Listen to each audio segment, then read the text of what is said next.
Kembali lagi di Cerita Cinta Channel. Jangan lupa like, comment, and subscribe ya. Terima kasih.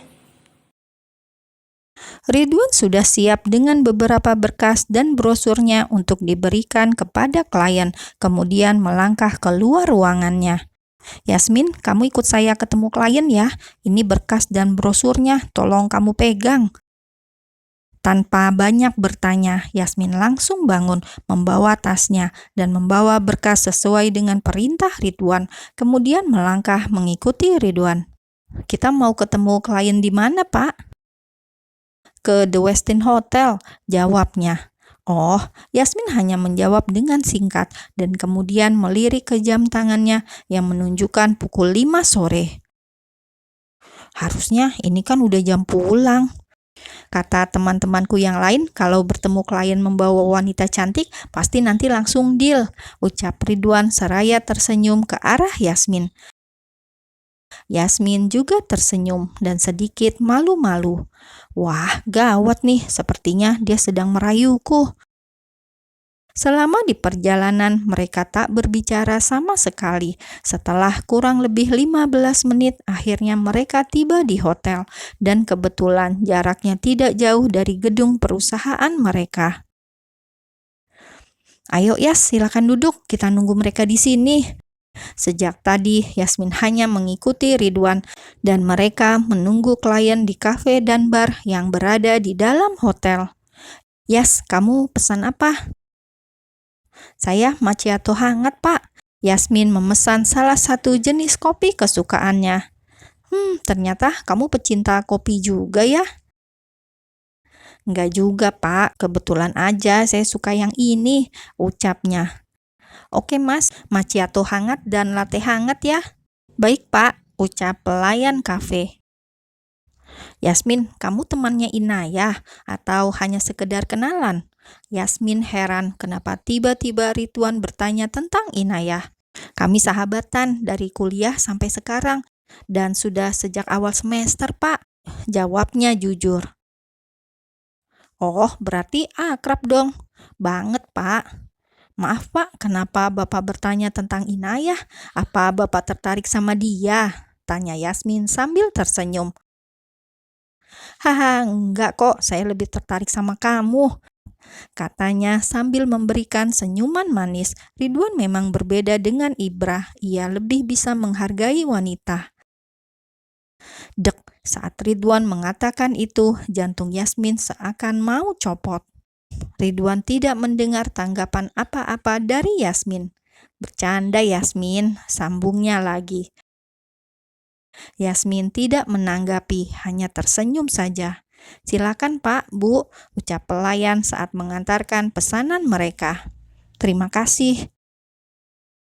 Tak lama kemudian klien mereka sudah tiba dan Ridwan menyambutnya, lalu mereka mulai mempromosikan dan menawarkan berbagai jenis properti yang sesuai dengan permintaan klien.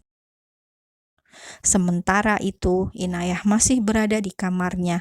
Ia sudah memutuskan jika ia mau bekerja kembali, tapi ia sudah bertekad jika Ibra kembali memperlakukannya dengan sikap kasar, ia akan langsung resign secara resmi.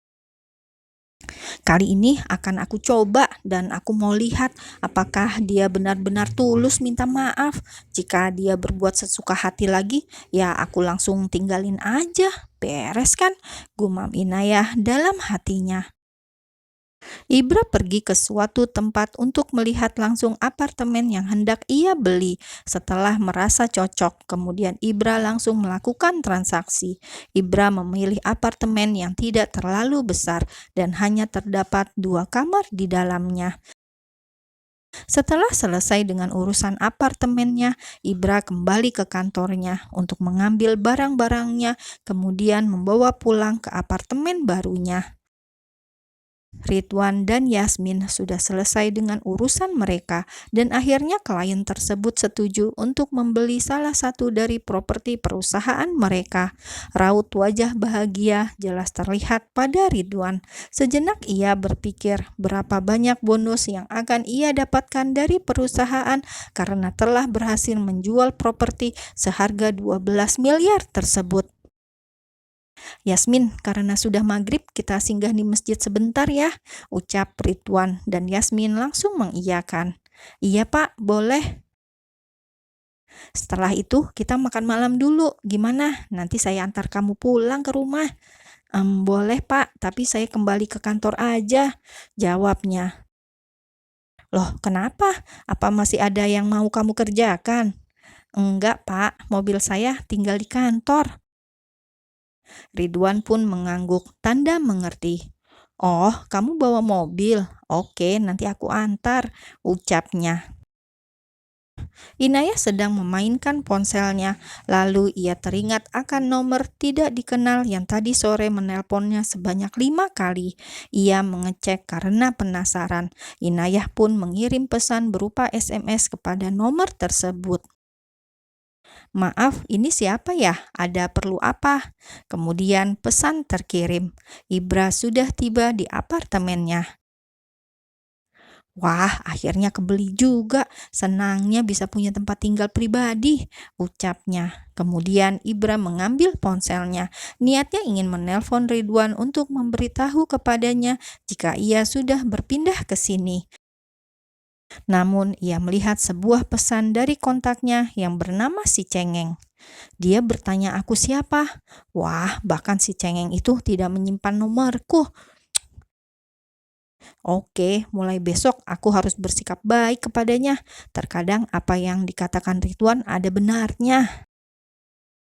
Ibra membaringkan tubuhnya di ranjang yang menghadap ke jendela kamarnya yang lebar sehingga ia bisa menikmati pemandangan malam sebagian kota Jakarta yang dipenuhi dengan lampu-lampu. View-nya bagus banget, gak salah aku pilih lantai 15. Dan Ibra benar-benar mengabaikan pesan dari Inayah. Biarkan dia penasaran, nanti kan dia bakalan tahu sendiri. Tiba-tiba ponsel yang masih di dalam genggamannya bergetar saat melihat ke layar ponsel. Papa memanggil dalam panggilan. "Ibra, kamu di mana?" "Maafkan aku, Pak. Aku nggak bisa pulang ke rumah. Biarkan aku tinggal terpisah dari kalian ya. Aku udah membeli satu apartemen dan akan tinggal di sini seterusnya." Dengan berat hati, Ibra harus mengatakan ini kepada papanya. "Dasar keras kepala. Ya sudah, terserah kamu. Sekarang kamu sudah dewasa, sudah bisa menentukan pilihan. Tapi tolong jalani perusahaan dengan baik, gantikan posisi abangmu, biarkan dia fokus dengan perusahaan di Surabaya." "Iya, Pak, kalau soal perusahaan, Ibra janji." "Makasih atas pengertiannya, Pak," ucapnya dengan hati-hati. "Baiklah, Papa pegang janjimu." Panggilan berakhir. Setelah mengakhiri panggilan dengan papanya, Ibra mencoba menghubungi Ridwan, namun tak ada jawaban. Kemana nih anak? Kemudian mulai mengetik pesan. "Gua udah pindah ke apartemen, jangan nyari gua di kantor lagi ya." Setelah mengirimkan pesan tersebut, kemudian Ibra mengirimkan share location kepada Ridwan. Sementara di tempat lain, Ridwan dan Yasmin sedang makan bersama. Ridwan membuka pesan dari Ibra dan tersenyum membalas pesan Ibra. "Ya udah, bentar lagi gua mampir." "Yasmin?" "Iya Pak, benar kan saya bilang kalau bawa wanita cantik, klien pasti langsung deal, hehehe." "Mungkin hanya kebetulan Pak," jawab Yasmin malu-malu. Ridwan, laki-laki itu sangat pandai merayu wanita, tapi tidak sembarang wanita, hanya wanita yang berhasil masuk ke pandangan dan hatinya sajalah yang ia dekati. Setelah mengantar Yasmin kembali ke kantor, Ridwan langsung menuju lokasi yang dikirimkan oleh Ibra. Saat tiba di lokasi, Ridwan menelpon Ibra. "Lantai berapa? Nomor berapa? Lo ngasih alamat gak lengkap." "Sorry men, lantai 15 nomor 225, jawab Ibra. Sambil berjalan menuju lift, Ridwan mengakhiri panggilannya. Tak lama kemudian bel berbunyi. Ibra membuka pintu. "Lu gak bawa apa-apa?" "Gua lapar belum makan," ucap Ibra. "Enggak, kan lu gak bilang," sambil melihat sekeliling di dalam apartemen Ibra. "Gua haus." Kemudian Ridwan membuka kulkas dan tidak ada apa-apa di dalamnya. Masih kosong, kan lo tahu gue baru pindah. Lo bener-bener keras kepala ya. Lo ngabisin duit cuma buat beli apartemen. Ridwan berbaring di sofa. Gue gak cuma beli apartemennya, tapi kebebasannya. Gue mau hidup tenang dan bebas, jawab Ibrah. Bebas? Jangan-jangan supaya lo bisa bawa perempuan sesuka lo ya? Hah, Ridwan menertawakan Ibrah. Gue gak segila itu, kalaupun iya paling cuma satu perempuan. Siapa? Tanya Ridwan mengerutkan dahinya. Ya gue belum tahu, mungkin suatu saat. Ternyata masih dalam khayalan loh. Oh iya, Inayah gimana? Ketemu? Masih hidup kan?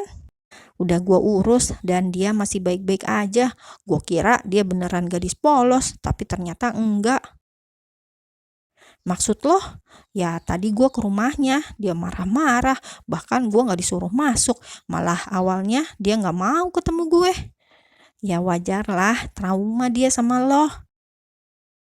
Mereka terus berbincang sambil melepas rindu. Banyak hal yang mereka bahas tentang perusahaan dan juga tentang Inayah karena 6 tahun sudah mereka tidak bertemu semenjak Ibra memutuskan untuk kuliah di luar negeri.